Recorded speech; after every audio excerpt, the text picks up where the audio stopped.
уделяется повышенное внимание к вопросам формирования правового сознания и правовой культуры обучающихся. Эта проблема актуальна как для мегаполисов, так и для маленьких населенных пунктов. Детско-юношеский клуб по месту жительства «Костер» расположен на окраине поселка Бажова Копейского городского округа. Бывший шахтерский поселок не имеет развитой инфраструктуры. На поселке действуют две ОПГ, которые втягивают в свою деятельность несовершеннолетних. Все это представляет большую опасность для подростков, посещающих дюк «Костер». К сожалению, на поселке Бажова также есть дети, которые часто нарушают устав школы, совершают правонарушения и преступления.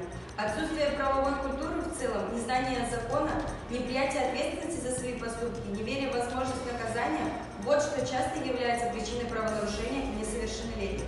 Поэтому очень важной является задача повышения правовой грамотности подростков для изменения ситуации в нашем поселке. Главная идея проекта – пропаганда законопослушного поведения и правовых знаний. И работа над проектом не ограничивается участием только проектной группы, но также предполагает привлечение целевой аудитории к организации и проведение всех мероприятий.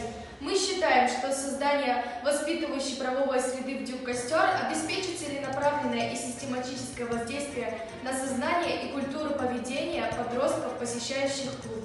Определившись с участниками проектной группы и основными задачами проекта, мы в первую очередь провели анкетирование среди подростков, посещающих дюк «Костер». Для этого мы воспользовались анкетой, размещенной на официальном сайте Федеральной правоохранительной службы. Проанализировав полученные результаты анкеты, мы пришли к выводу, что уровень правовой грамотности учащихся очень низкий. Многие из них не знают даже со скольки лет наступают разные виды ответственности. Некоторые отметили, что совершили бы преступление, если бы знали, что наказание не последует. Более половины сами считают свой уровень правовой грамотности недостаточным, и еще почти треть слабым. Подтвердив важность нашего проекта, мы начали разрабатывать план мероприятий. Обсудив возможные варианты, мы решили, что наиболее эффективным будет являться проведение круглого стола, тематических бесед, викторин по правовому воспитанию подростков. Также важной частью работы является налаживание контакта с социальными партнерами, людьми из местного сообщества, специалистами из правоохранительных органов.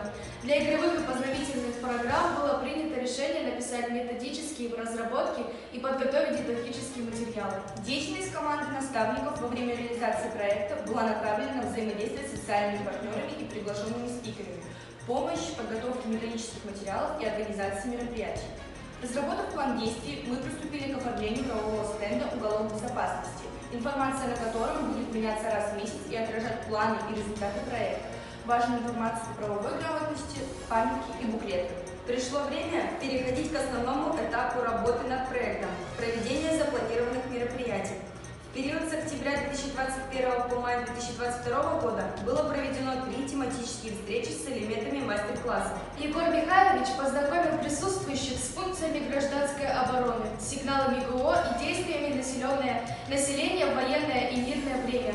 Провел беседу о том, что очень часто чрезвычайные ситуации создает сам человек, нарушая различные правила и нормы поведения, а также провел мастер-класс по развитию функциональных возможностей организма, объем легких, выносливость и сила. Марина Александровна рассказала о психологических предпосылках преступного поведения подростков, методах психолого-педагогической работы по предупреждению правонарушений среди несовершеннолетних, провела тренинговые игры на сплоченность, самопознание и снижение агрессии.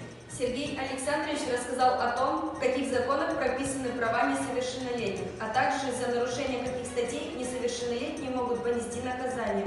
Провел мастер-класс по основам самообороны. Особенно значимым стало проведение круглого стола. Инспектор отдела по делам несовершеннолетних Гаус Евгения Николаевна обсудила с детьми, как важно соблюдать закон с правовой точки зрения, осветила наиболее распространенные в подростковой среде противоправные действия. Особое внимание было уделено проблеме буллинга в современных школах. Несомненно, большое впечатление на ребят произвел майор полиции уголовного розыска Маркевич Василий Владимирович вместе со своей коллегой Копит Натальей Сергеевной, участковым уполномоченным полиции города Копейска. Их темами были соблюдение законности, поведение в семье и общественных местах, профилактика вредных привычек. Познавательная игровая программа в мире прав и обязанностей. Ее целью было систематизировать и закрепить знания обучающихся о правах ребенка и сформировать у подростков представление об их обязанностях. Ребята отвечали на вопросы, разгадали правовые ребусы, поиграли в правовую ромашку и сказочные права. Литература, музыкальная композиция по страницам летописи родного города, о истории города Копейска, история становления в нем правоохранительной системы, в том числе прокуратуры, о людях, внесших большой вклад в развитие города, героях Копейска. Мероприятие было посвящено 300-летию прокуратуры России и 115-летию города Копейска. Итоговое мероприятие Brain Win в формате своей игры был призван закрепить полученные знания по правовой грамотности, вывести их на уровень внутреннего принятия и автоматизма.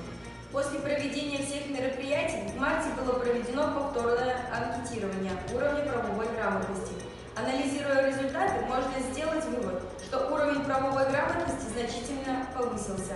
Наш проект принес положительные результаты, чтобы и в будущем способствовать формированию у подростков правовой культуры, мы предлагаем Продолжить систематически обновлять информационный правовой стек, разработать план мероприятий правовой направленности на следующий учебный год, включив в него конкурсы рисунков и социальную рекламу, массовые акции. Мы считаем, что проведение интересных, актуальных и полезных мероприятий является необходимым в расширении области правовых знаний. Данная работа будет являться вкладом в расширение проблемы по защите прав детей и привлечению должного внимания взрослых к детским проблемам.